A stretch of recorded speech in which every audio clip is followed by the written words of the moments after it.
Hello.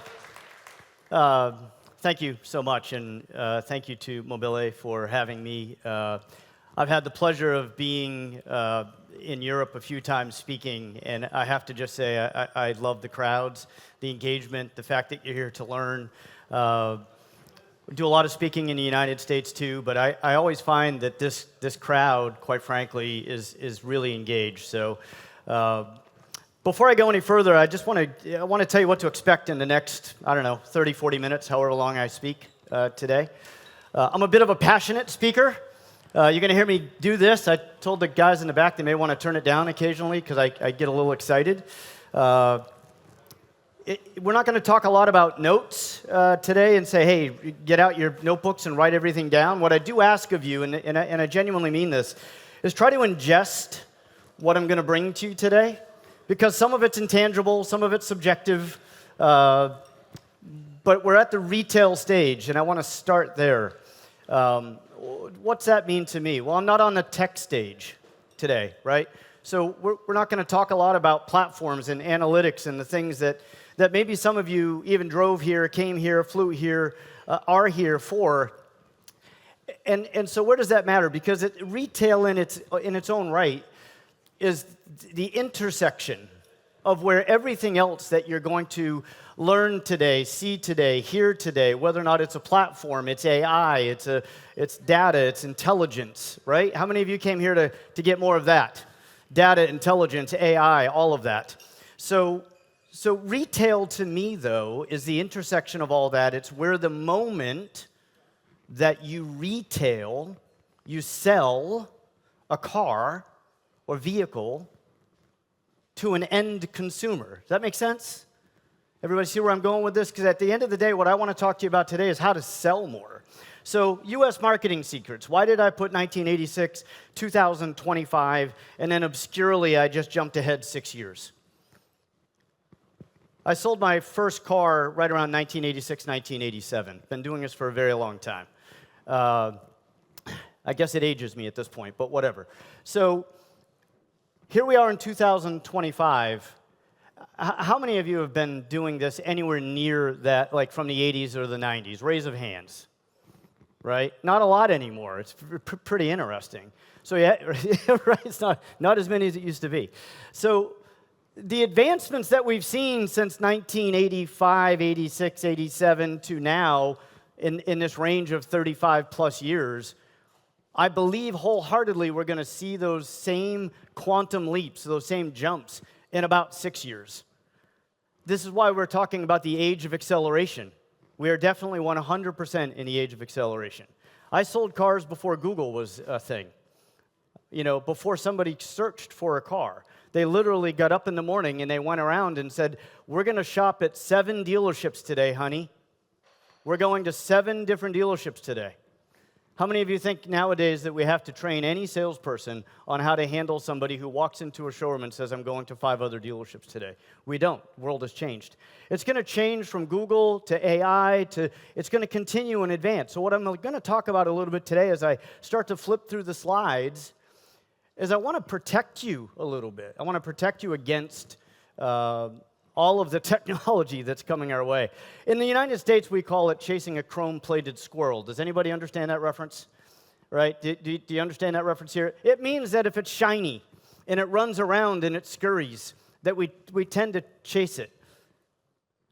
I want to stop you from chasing what you're going to see coming in the next 5, 8, 9, 10, 15 years of those chrome-plated squirrels. So the goals today for me are simple. I take this very seriously. Flew 4,000 miles to come do this. It's important to me that you leave feeling this time that we spent together was valuable. Fair enough? That's why I asked you, don't take notes, just ingest. I want to leave you with some actionable items. Go back to the store, go back to your retail, and actually give you something to go make some money with. That's my goal. I feel that makes it worth time up here. Get you to think 10% different and be progressive and forward thinking. The 10% difference, the most important one, because we tend to get set in our ways. And I can tell you again right now, you're set in your ways thinking that I need to be thinking about AI. Not one person came to this conference and didn't have a conversation with somebody from their store, a manager, a salesperson, and talk about AI, how it's going to change the world. So I just want you to kind of think about that. The secrets from the U.S. are not necessarily, in my opinion, and listen, again, the way that I teach and sell, and in a tangent for a moment, a little bit of a background. I work with about 300 dealers in the United States. I'm very, very lucky that I get to work with some extremely progressive and intelligent dealers. The secrets that I'm going to give you today are really the secrets that the successful dealers are doing. Some of it's not necessarily, again, tech, like you're going to write down, I got to go get this widget, I got to go get this platform, I got to go do this thing. Some of it's just the processes that these dealers are doing in order to be successful. So, secret number one. I've been doing this portion of the speech for years, and it never gets old. Everybody gets it. This is the part that I ask you to ingest. Do they like you? How many of you talk conversions? Digital marketing managers in here in the room or owners, you're looking at your analytics and you talk about conversions all day long. And I'm going to talk fast because I have a lot to cover. Raise of hands. Who's talking analytics and conversion rates? Cost per lead, cost per conversion, cost per, right? Yes? If you were going to write down one thing today, which I told you don't write anything down, but if you were going to write down one thing today, if you want to ingest and remember one thing from today, please remember this. The first conversion that you should be paying attention to, is whether or not the customer even likes you. Let me just stop there and just pause for a moment, though I got a lot to cover. It's warm, it's fuzzy, it's not analytics. What's this guy fly 4,000 miles for to tell us that our customers need to like us?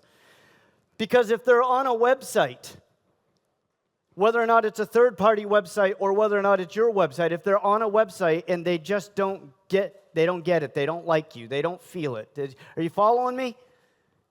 You ever walk into a room like one of these conferences and say, I just don't want to, I'm not going to point at anybody in particular to take it personally. I don't want to talk to that guy because I just don't kind of get him, and you go the other way. Yes or no? Right? So what I'm saying is consumers are the same way. We're arrogant. As dealers in the United States in particular, we're arrogant. We think because I spent millions of dollars on a franchise in a building, and then I have $7 million worth of cars on the lot, and I spent $79,000 this month in advertising, and my payroll is $250,000 a week, or whatever the case might be, that people should, keyword, should buy cars from me. We think the customer owes us something. I promise you. Because we don't know any better. We just feel that we have all this investment. People should buy from us. So what I'm asking you to is, do they understand your value proposition? Does the customer actually go to your website and go, I kind of like these people? Do they see your marketing on Facebook or whether or not it's TikTok? And do they actually relate to it and go, I kind of think I would maybe buy a car from these people? That literally matters probably more than where the CTA is. If they like you, the CTA being the call to action button, right? If they actually like you, they'll find the right CTA and they'll click it. Now, the combination of the two is kind of dangerous. Are they comfortable doing business with you? Consumer expectations and behaviors. You're going to go to conferences for the next 10 years and talk about analytics. I promise you. But what does she want? When she's on her couch and she's searching for a car, what does she really want? I used to do sales training with people, and I still do to this day. But I would ask them when they drove on the lot, when they literally pulled the car on the lot, what did they hope for? Because if you just give them what they hope for, they'll probably buy a car from you. Right? They hope to run into a salesperson they like. They hope to run in to get a lot for their trade. They hope to get approved and not be embarrassed by their credit. They hoped that you'd be conscientious of their time. And if you just gave them all those things, magic happened and they bought a car. Yes or no? When she's shopping on the website, whether again, it's a third-party site, your site, doesn't matter. When they're shopping, if she doesn't get what she wants, she's gone. Yes or no?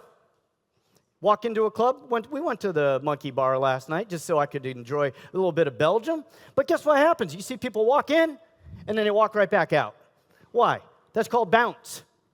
In the States, we say we're going to bounce. It's okay to bounce out of there, but we don't pay attention enough whether or not we're bouncing out of the site. What do they want?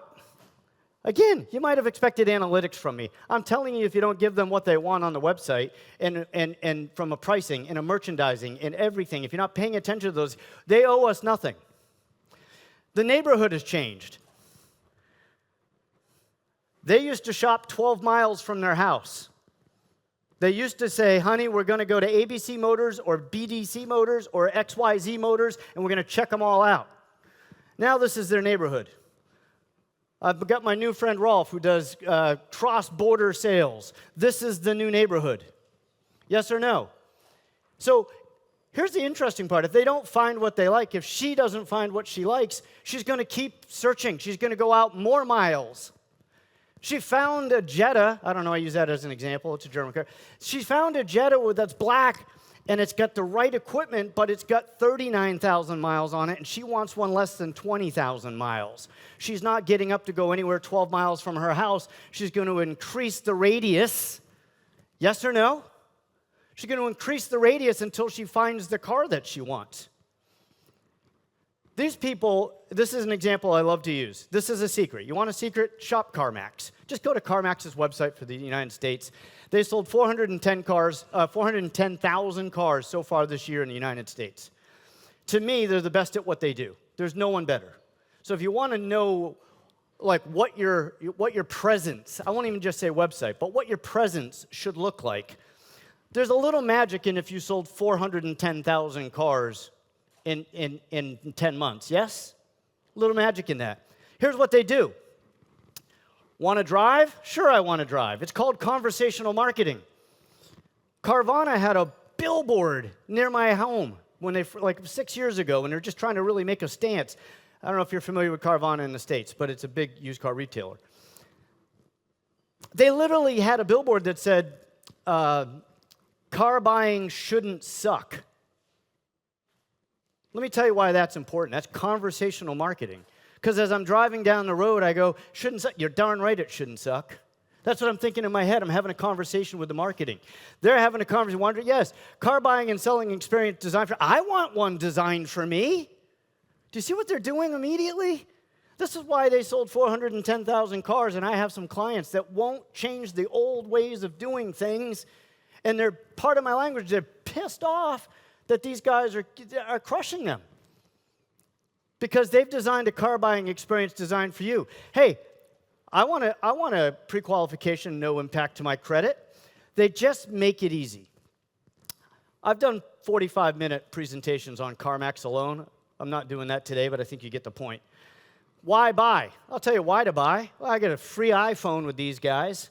And by the way, I thought I took out the names of the dealerships, but that's okay. To me, on a third-party listing site, as an example, because I pulled this off Mobilily, what do I see here that's interesting?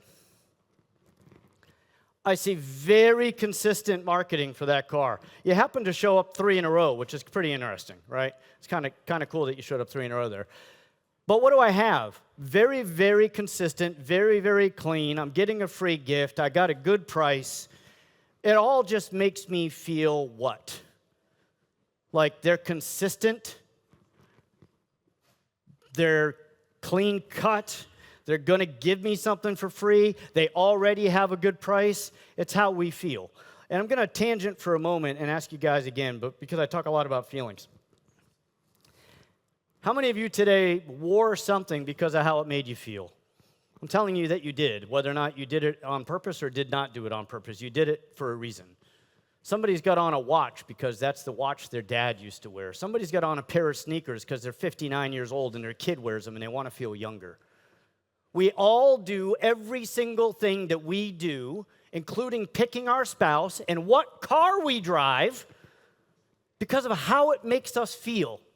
And you see where I'm talking about the next 10 years of your conferences, talking about digital and analytics and AI? We're going to forget that people do things because of the way it makes them feel. And that's never going to show up on a report. Again, skipping over this relatively quickly, but it's clean. When I clicked into those cars, what I found, versus other dealers if I'm on the third-party site. Let's say I'm on Mobilily, because I did spend a lot of time after they asked me to come speak, so I spent a lot of time on their site.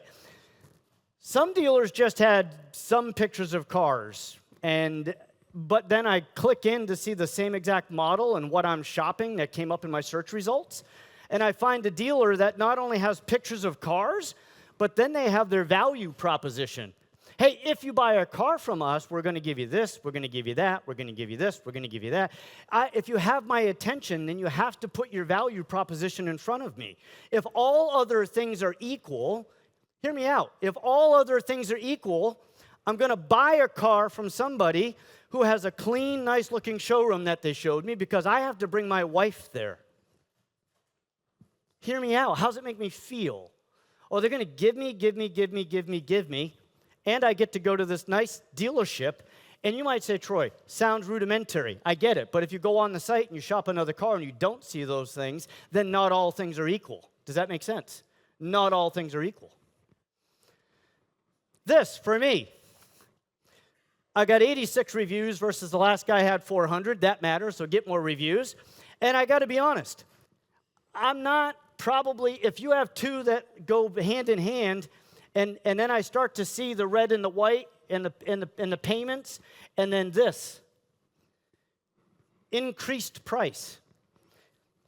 That dealer might be selling a lot of cars, and it might be a different marketing method, but it's probably not coming from the third party where I'm going to skip over that, yes or no? And this is why. Because they come across like this. That's how that makes me feel. That makes me feel like 1985, and that perception of their brand is not good to me. Do you see where I'm going with this? If the perception of the brand is bad, I'm not buying from you. It's how it feels. So that's secret number one to me. You got to pay attention to how the consumer feels. Secret two, everything does not need to be measured. We live in a land and in a time, in an accelerated time, where you have leaders, and I see it every day. You have leaders, general managers, owners, marketing managers, everybody, data, analytics. Yes or no? We live in the land of analytics and data. But I can tell you right now, not every single thing can be measured, and I'll prove it right now. I'll give you an example here. If I'm shopping for a car, not everybody becomes a lead. Hear me out. Not everybody becomes a lead. I'll get to this in a second. She's not buying a car. But not everybody becomes a lead. Sometimes, and I want you to hear this, because I don't think you hear it enough, to be blunt. Sometimes a customer is on your site, Mobilily, they're on a site, they're shopping for a car, they found the one that they like, and they didn't click the CTA. They didn't pick up the phone and call you because they don't want to be a lead. We're going to talk all day. I sell leads all day. I mean, I own an ad agency. We sell leads. But what we really sell, and I'll get to later, is how many cars did you sell? I'm going to have a slide later, and I'm going to run out of time, so I'll say it now. The number one KPI, when you're having a marketing meeting or you're having a sales meeting, you're having a business planning meeting, the number one KPI you should be talking about, and I guarantee you if you went back and tested this in your stores and with your teams, they'll say something like, our website visits, conversion rate. They'll go to some sort of digital KPI. The number one KPI you should have is how many cars did you sell? No one will answer that question right at your stores, I promise you. What's the number one KPI that we need to care about here? Well, how many website visits? Kind of see where I'm going? Go back and test that. You've got to pay attention to how many cars you sold, because if you market right, you brand right, you get the people to like you right, some of those people will not become leads. They will just come buy a car because I think I'm going to go to that place on Thursday night. Fair enough? Does that make sense? Digad is great, right? Driving traffic, pushing leads, got it. Digad is great, except when shopper intent is not high. Follow me here. You did every single thing right, but you're not getting as many leads. Anybody lived that before? It's because shopper intent is not high. When she's got money in the bank and the economy's great and stores are open, when that shopper intent is high and everybody's strutting around buying cars, right? So, but if the market's soft, this is where the winners win. This is where the real champions to me win. This is where some of our higher end clients that no matter what the market's doing, they're always performing. Owning an ad agency, what I hear every single one of my clients, what are you hearing around? What's everybody saying? Except for the really, really strong clients that I have. They almost never ask that question because they don't care. I love the guys that don't care because they're not feeding off the negativity. Somebody that's asking that question normally wants me to say, oh, it sucks out there. Nothing's going good. Everybody's slow. Oh, I thought so. When the market's soft and search queries are down, we can't control that volume. What do? This is my point. I hope I'm getting it across. For the love of goodness, I hope I'm getting it across and you find this valuable. When shopper intent is down, we can't control the volume. We're suffering at the screens of analytics and data. We're looking at that, and we're living in that place, and we can't figure out how to sell more cars because we've gotten so incredibly reliant on it. Yes or no? We've gotten incredibly reliant on that. So what I would ask you to do is say, if you're not, when the market's down, and is the market, dipping a little bit here, a little tiny bit? I don't know. It is in the States right now. It's a little bit down. So you've got to push the sales. And here's where the first place to go. I don't know what you're doing, but I guarantee you there's going to be a rule of thirds. There's going to be a third of the dealers in here that are going to go, can't believe I came hear that guy speak because he just told me to work my database. And then there's going to be a third of the people that say, oh my gosh, we should work our database. He's kind of right about that. It's the best list in the world. Is it not the best list in the world? They know you, they like you, they trust you, they bought a car from you, they've serviced with you, they know where your dealership's at, they know somebody there, they felt comfortable with it, they know how to get there. Where I'm going with this is if you have a database that's not being, I'm talking worked, not just we send out some emails, or I'm talking work it hard. They know you, they like you, they trust you. If you're not spending, don't spend $1 outside. When the market's when market's down and leads are down, don't spend another $1 anywhere before you exhaust. That's another writer downer, to be honest. Before you exhaust your database. This is a secret, I promise you. It's a U.S. secret because our dealers, I work with 250, 300 of them, they will call and say, hey, what do you think I should do this thing? I had a rep come in from this marketing tool, and they said I'll get X if I do it, and it's $4,000 a month. Every single time that I get that question, I ask them, have we exhausted all of our database marketing? Have we exhausted it? Are we, I don't know what you guys can do here. We can text message in the States. So this is, I think I told you that. Number one KPI is not found in analytics. It's how many cars you sold. So going back to that, does that make some sense to exhaust your database? Honest to goodness, it's a rule of thumb. It's the basics. So I don't know exactly what you can do here, but I think that you can,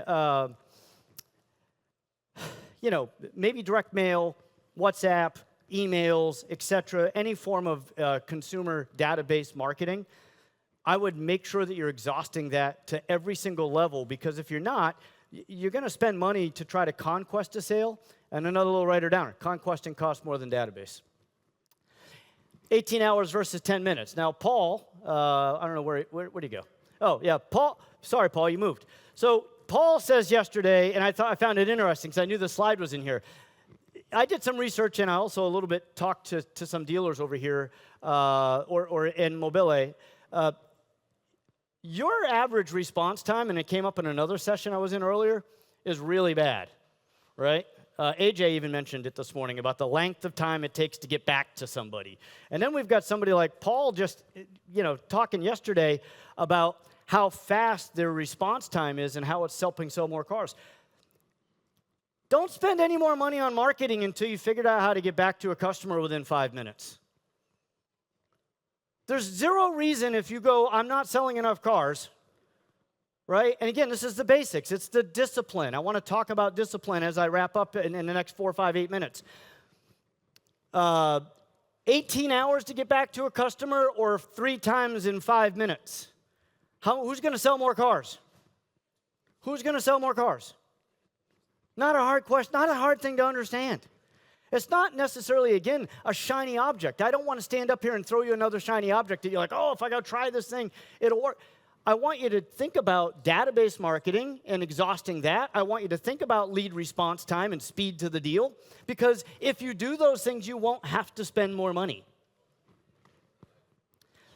AI, marketing automation, efficient, holistic tools. I'll go over this pretty quickly. And I know you can't really necessarily read this, and I apologize for that, but it's more for dramatic effect. This is a system, full disclosure, that I own, but I'm sharing it with you because if you don't have tools like this right now, you will, and you will have them soon, I'm sure. A lead comes in, and what you'd see it says here is Carly AI. That's what that says. That's our AI bot tool, whatever. It's prompted for each individual dealership. This is what I'm saying. I want you to look for these kinds of things coming forward, because these little bit of shiny objects will help you sell more cars. When you get a prompted AI system for your dealership, if you have a Mercedes dealership and then you have the second next client is an independent used car dealer, let me ask you a question. Do they need to be different personalities in how they respond to a customer? So if you're looking at any kind of these softwares, you want to look at something that can be tailor-made to your store. So it's prompted to say with empathy, or it's prompted with don't answer price questions, or it's prompted with certain different things. This, glad to hear you. Yes, it came through. Then they talk about exactly what they want to buy. No humans even touched this deal yet. But it's not about taking humans out of the equation. It's about moving the deal a little bit forward. As an example, in that same exact linear thread, if you look at the way this is built, this linear thread, you're going to be seeing softwares, and maybe you're seeing it now, but it's going to continue. If they called in, the call's recorded inside that linear thread, you could either listen to it, or AI just wants to tell you, hey, they listened to it. We have the system listening to it and says, Dawn's interested in purchasing a pilot. She's got $5,000 to put down, et cetera, et cetera, et cetera. That allows a manager of the store to just kind of get that information quickly. That's that acceleration that we're talking about. This, they can send a picture of the worksheet of the dealership that they were at. The point of this entire thing would be that Carly AI is going to set, would 10 be okay? Yes, that would be great. At some point, though, a human's got to jump in. Don't allow any AI system to take it A to Z. Let an AI system take it to A to P, right? Because at some point, you've got to jump back in, set that appointment, confirm that appointment, and that's the problem as I get close to time to having to wrap up here. I'll skip that one.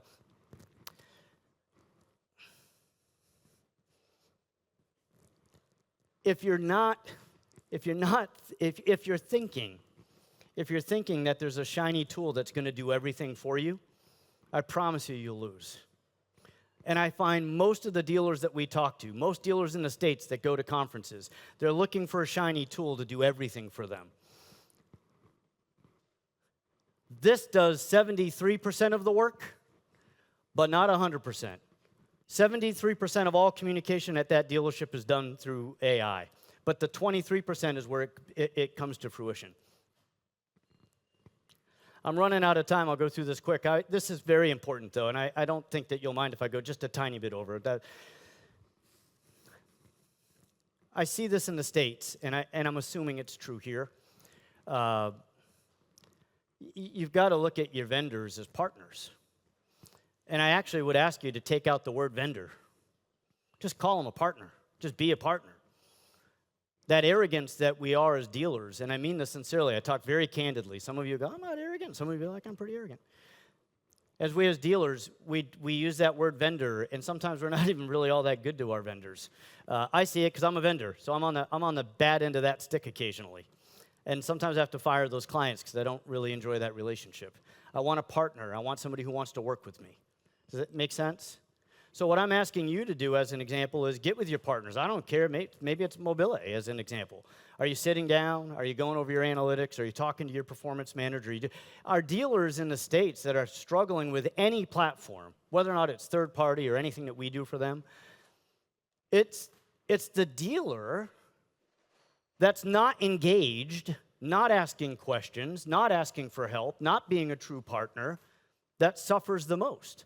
I think typically you'll find, and by the way, if you lean into your vendor and they don't lean back, then don't be partners anymore. But let's get the word vendor out and be a partner. I think you need to trust the data that is there. I do think it matters. I talked a lot about feelings, but data does matter, and I think that you can make good decisions and market and merchandise and pricing tools and all of the things that you have at your disposal on some of these platforms, and stop your gut reactions. I know in the States, they will say, I feel, I think, my gut tells me. I can tell you that your gut's not going to tell you how to price a car anymore. It might for the first 15 days, give it a shot, but there's going to come a point where your gut's going to be totally wrong, and you're not priced 94% to market to sell the car. Gross versus volume, I'll cover this very quickly. I apologize, I know I'm going over. Gross versus volume, I pick volume every single time. Here's why. Depreciation of aged inventory, sales energy, turnovers, back-end gross. This is truly a secret in the States for us, but I'll tell you, I don't feel it should be a secret. It's very simple. If you hold a car too long, it costs you money, yes or no? If you have a day you sold 2 cars versus 5, it hurts you, yes or no? Excitement, salespeople, the energy in the showroom. There's no clapping. There's no anybody excited. Sometimes the salespeople just chase the chalk. That's what we call it. No back-end gross. No subsequent trade gross. What about the deal we passed and the trade was perfect? Get all the trades you possibly can instead of buying them someplace else, right?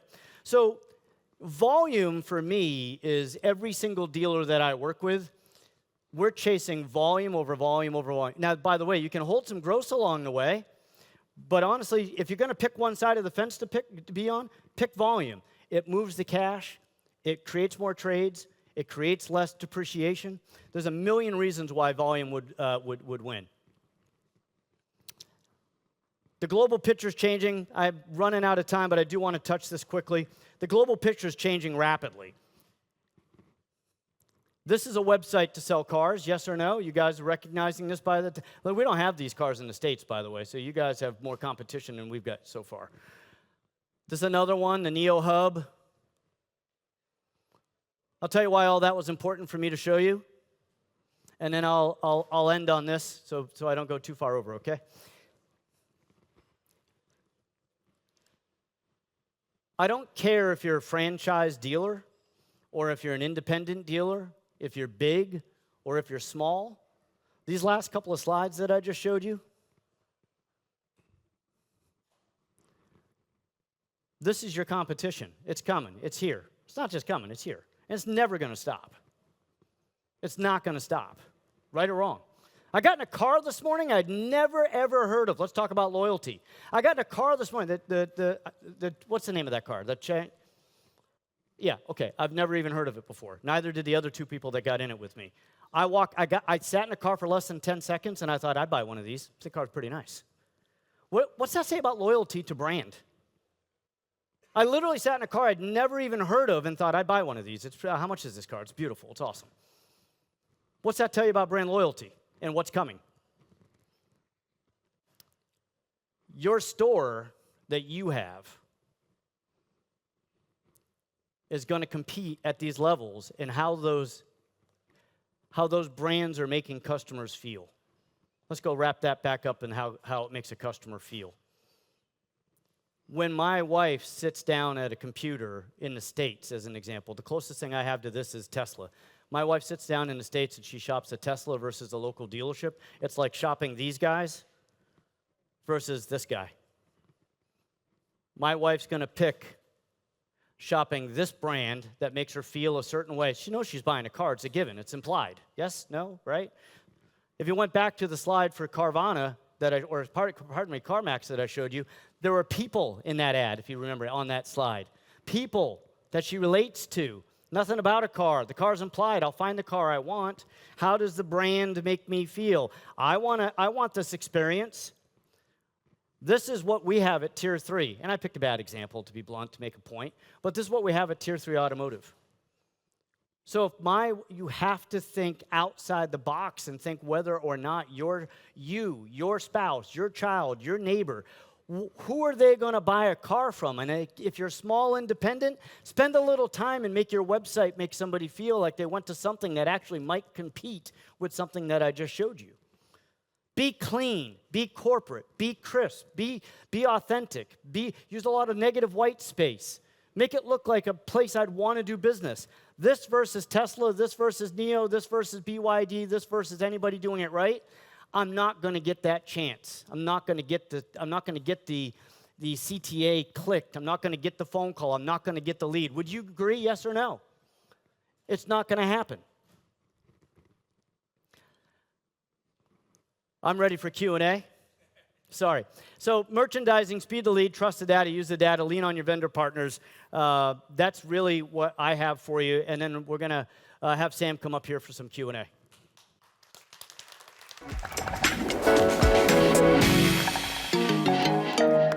Thank you very much, Troy. That's fantastic. Thank you.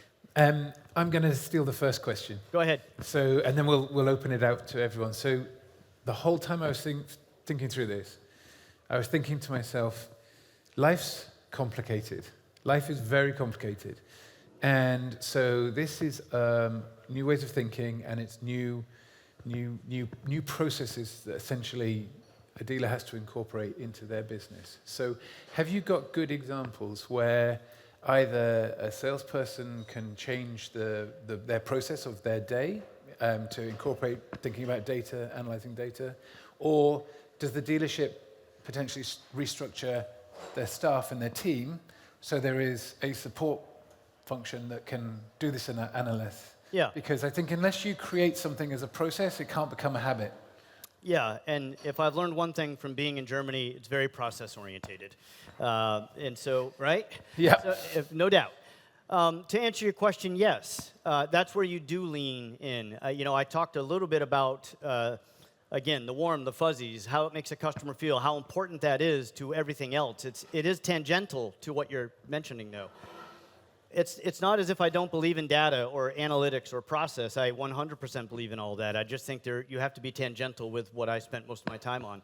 So to answer your question specifically, as an example, in dealer funnel, where on the back side of that, if you were to look at the reporting of it, it is designed to help a salesperson be more efficient, to help a manager be a little bit more managerial, have actionable data for them to work with. Yeah. So it'll share, as an example, how many text in your world, WhatsApp, how many messages went out, how many did you send out today, and then you send out today, and you send out today. It's really meant to give an example to the salesperson of, look, your activities are low, right? I think first and foremost, raise activity. Just raise activity. It's not hard. Raise the activity, call more people, message more people, talk to more people, do more social media. Just raise the activities. And to your point, we do see a massive difference. Some of the dealers that I work with are extremely processed out with all of their salespeople to the point where they have a daily agenda, including social media. Oh. And I think I look at those people, and when they're processed out like that, they just sell more cars. Just that simple. Action. Yeah, cool. Thank you. So we're going to open out to any questions that you may have. If you feel more comfortable asking the question in German, this is fine. We can translate it. Yeah. Is this a mic? Yeah. How cool is that? Yeah. Okay. A fuzzball that's on awesome. the mic. I would quickly like to highlight two things that you said. First, main KPI is how many cars that you sell. Yeah. But also try to work on things that show feeling, right? That's all about expression and how does it make the customer feel. But the thing is, of course, that these two are never linkable. Correct. So you are never able to explain this, what we did, for example, show people on the homepage instead of a car, made the customer feel better, and therefore they bought. So how are you translating that into commercial value also internally to the board, for example? Yeah, no, that's a great question. And it's something I battle almost every time that I speak because I don't have shiny data and analytics, and this is up 13%, and that's it, right? And so people aren't writing down, I should do this because. One, you tie the two together with what you just said. The number one KPI is how many cars you're selling. And I genuinely and wholeheartedly flew 4,000 miles to tell you that if the customer likes you, you will sell more cars. Because if everything else is equal, you can't have a bad website. You can't have bad listings on Mobilily, as an example. You've got to have good merchandising. You've got to have a good presence. You've got to have good pricing, right? All of that matters. But if in the end you're missing that one little magic thing, that as an example, I happen to like the idea that they were giving away a free iPhone with every car. Like, it's just a little thing. It's like, oh, that's nice. Like, that's nice, right? So how does it make a customer feel? Now you're going to have the next dealer say, well, I'm never giving away anything because that's going to cut into my gross profits. But if they're selling more cars because of it, and you can actually measure that to some extent, I think, but by just A/B testing, whether or not if we do this for an extended period of time, but it really boils down to, I can tell you, the clients that we have, and it is difficult to enunciate in any way, shape, or form that makes it easy to understand. But the clients that I have that are great at making a customer feel special, so to speak, that their ads are cleaner, they're just nicer, they're easier to digest, they're selling more cars. Yeah. And there's that line that you just are never going to really see on a report. And that's what I'm asking you guys. I may never see you again, but over the next 10 years, you're going to hear a lot about data and analytics and AI and this and that. So I hope that today I made some sort of impression upon you and asked you to digest that literally how your website looks, how you're pricing your cars, what that looks like. It will make a difference. And I think you will see. If you did a study, I think you'll see that the dealers doing those things are more dominant in their markets than the ones that are not. And just to add to that, because I'm super passionate about this, it goes back to the arrogance. It's the dealer that says it doesn't matter. I've got nice cars, and I priced them right, whatever. Doesn't matter, I don't have the value proposition slide in my third-party listing sites. It's the arrogance that cost us money. And so I just always go back to them and say, it's the process that builds trust. Because if you're consistent all the time and you're likable all the time, that builds trust.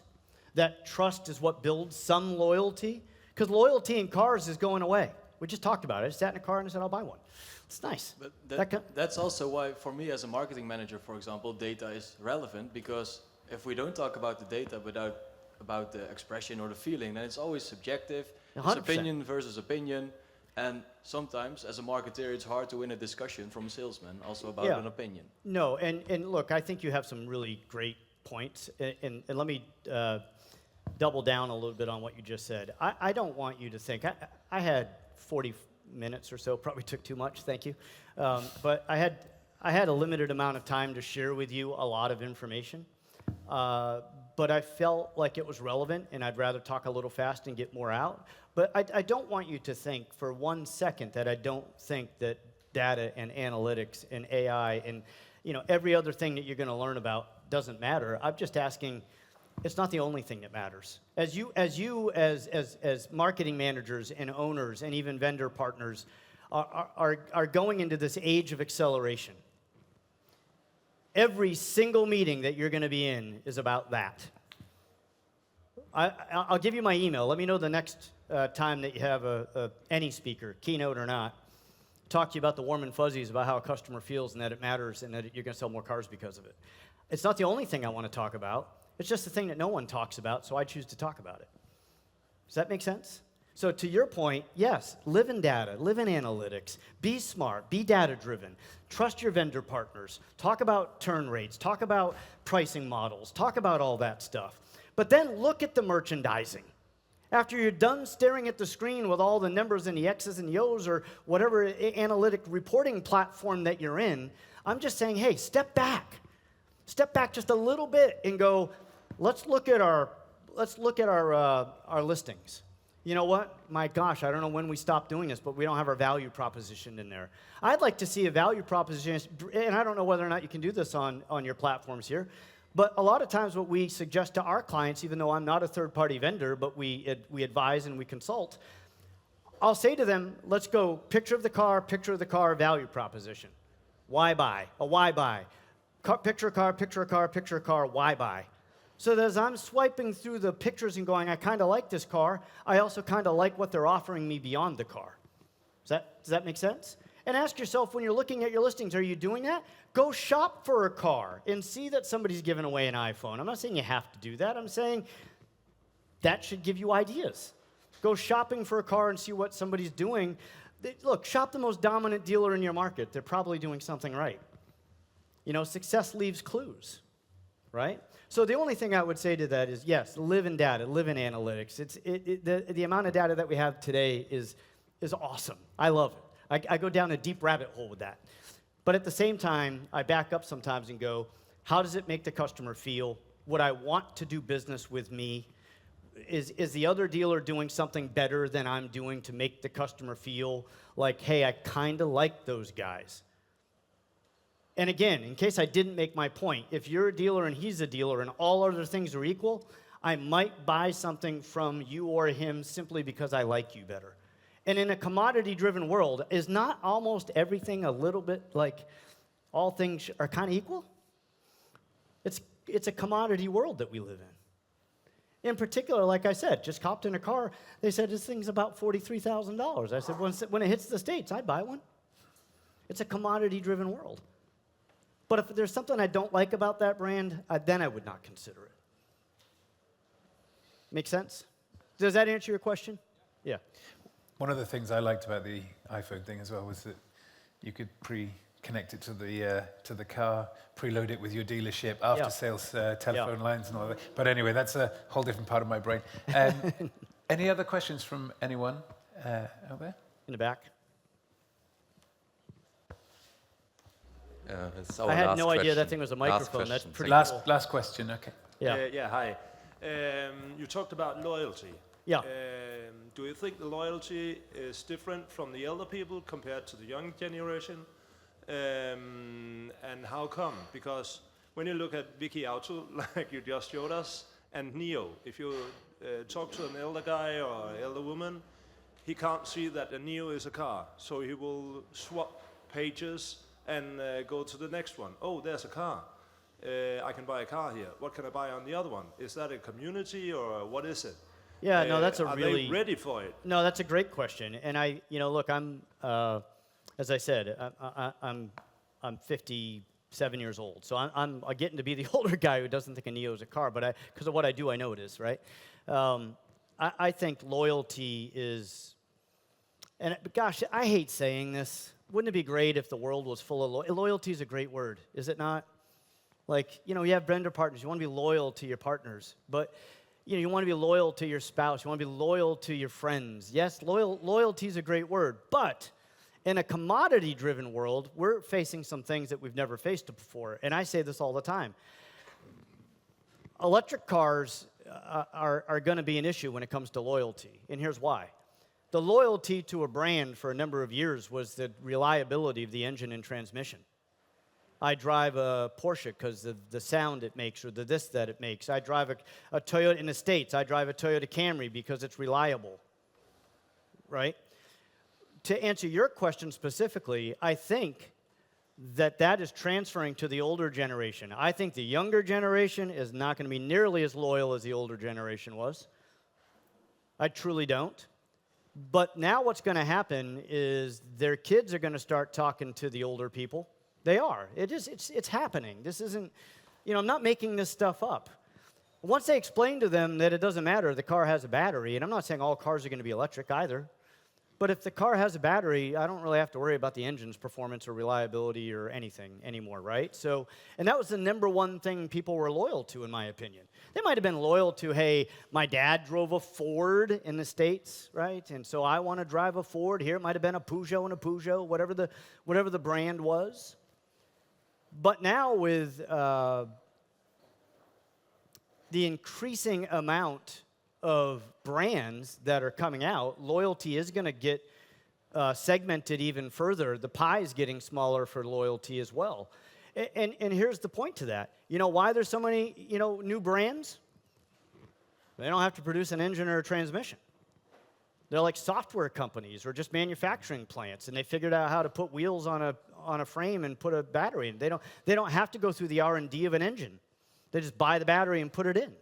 So you're going to see more and more and more brands, and it's going to become more commoditized. And to your point, I think it's going to attack loyalty like not something we've never seen before, personally. It's just going to attack it. And so price is going to matter. Merchandising is going to matter. Do I want to do business with them? Do I want to drive 29 more miles to buy a car somewhere else or just go down here because they're local to me? It's that likability factor. What's going to create loyalty is I might be loyal to you. I might be loyal to a company that I kind of like. As we get further out from the individual, the loyalty is going to get less and less and less. Does that make sense? Because I could say, I like John, or I like Guest is his name. So I will buy from this person. When I go out from that, maybe the company, kind of like the company. When it gets to the product, we're going to see a massive drop in loyalty. That's my humble opinion. So do you feel that the loyalty to the dealers will start to get stronger than the loyalty to the brand? I personally do, yes. I think it's really important that in your town, you have to stop defection. You have to get somebody to want to do business locally. You have to support the local kids soccer team. You've got to, go to the coffee shop and buy people coffee for a couple of hours. It'll cost $200. It's a great ad. And just get people to like you. These are ways to get people. I think there's going to be a lot more loyalty to the dealer. And if you don't have that loyalty, I truly think you're going to be in trouble. I don't mean to be doom and gloom, but these are facts. It's absolute facts. Anything else? I think that's it. I'm getting the wrap up. So yeah, we're getting a wrap up. Thank you very much, Troy. That's been fantastic. Everyone, thank you. Thank you all.